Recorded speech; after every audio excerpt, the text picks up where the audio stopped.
ପ୍ରତୀକ୍ଷାର ଅନ୍ତ ହୋଇ ଆସୁଛି। ଆଉ କିଛି ଘଣ୍ଟା ପରେ ବାଜିବ ଟି-20 ବିଶ୍ୱକପ୍ ବିଗୁଲ। ୱାନଖେଡ଼େ ଷ୍ଟାଡିୟମରେ ଆୟୋଜିତ ହେବ ରଙ୍ଗାରଙ୍ଗ ଉଦ୍ଘାଟନୀ ଉତ୍ସବ।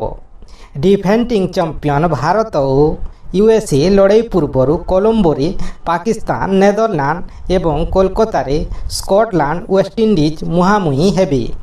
ଭାରତ ଓ ଶ୍ରୀଲଙ୍କା ମିଳିତ ଭାବେ 2026 ସଂସ୍କରଣର ଆୟୋଜକ ରହିଛନ୍ତି। 20ଟି ଦଳକୁ 4ଟି ଗ୍ରୁପରେ ଭାଗ କରାଯାଇଛି। ଭାରତରେ 5ଟି ଏବଂ ଶ୍ରୀଲଙ୍କାରେ 3ଟି ଷ୍ଟାଡିୟମରେ ମୋଟ 55ଟି ମ୍ୟାଚ୍ ଖେଳାଯିବ।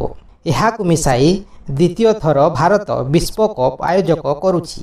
ବାଂଲାଦେଶ ଓ ପାକିସ୍ତାନ ବିଶ୍ୱକପର ବିବାଦର ଛିଟା ବୋଲିଛନ୍ତି। ସୁରକ୍ଷା କାରଣ ଦର୍ଶାଇ ବାଂଲାଦେଶ ଭାରତ ଗସ୍ତରେ ଆସିବ ନାହିଁ ବୋଲି ଜିଦ୍ କରିଥିଲା।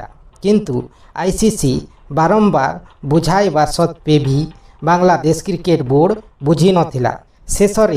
ଶେଷରେ ବିସିବି ସ୍ଥାନରେ ସ୍କଟଲ୍ୟାଣ୍ଡକୁ ସାମିଲ କରିଥିଲା ଆଇସିସି। ସେମିତି କୌଣସି କାରଣ ନଥାଇ ପାକିସ୍ତାନ ଭାରତ ବିପକ୍ଷ ମ୍ୟାଚ୍ ବୟକଟ୍ କରିବ ବୋଲି କହିଛି।